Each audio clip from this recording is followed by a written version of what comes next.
A special thank you to each of our subscribers who make this channel possible. Here's today's story. Good morning, ladies and gentlemen. Today, we bring you a significant development from the United States Supreme Court, which is set to hear arguments regarding a contentious $10 billion lawsuit filed by the Mexican government against several U.S. gun manufacturers.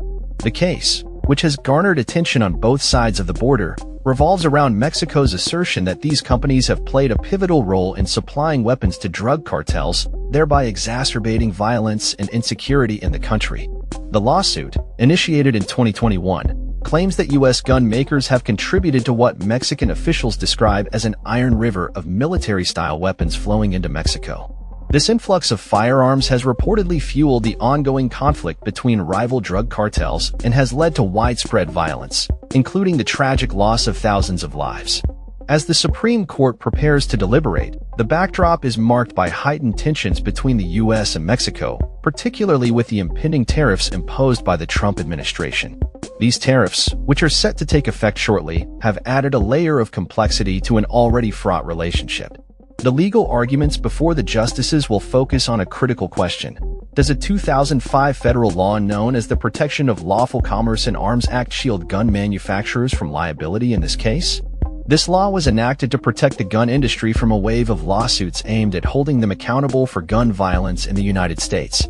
However, it does allow for claims to proceed if plaintiffs can demonstrate that their injuries were directly caused by violations of firearms laws. In their filings, Mexico's legal team has presented compelling statistics, indicating that between 70 to 90% of guns recovered from crime scenes in Mexico originate from the United States. Furthermore, they argue that gun dealers in states bordering Mexico sell weapons at rates significantly higher than those in other parts of the country, suggesting a direct link between U.S. gun sales and the violence plaguing Mexico.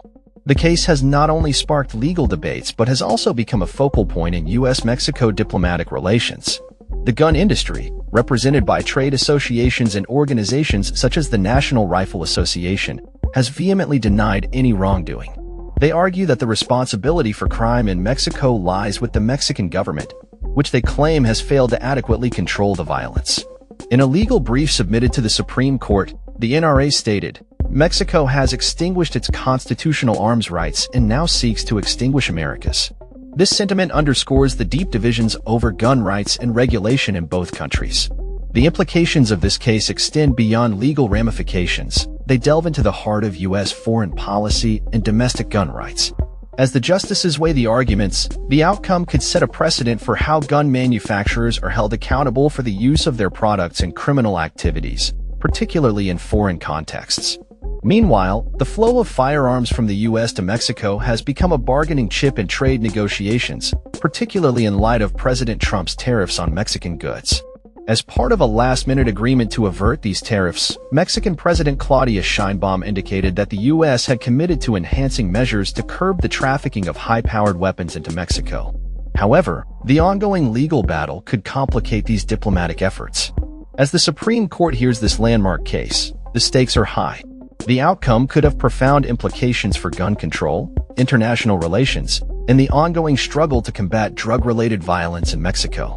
We will continue to follow this story closely and provide updates as the situation develops. Thank you for tuning in. That's all for this story. We upload videos every day covering many different subjects, so hit that subscribe button to stay informed. Thanks for watching.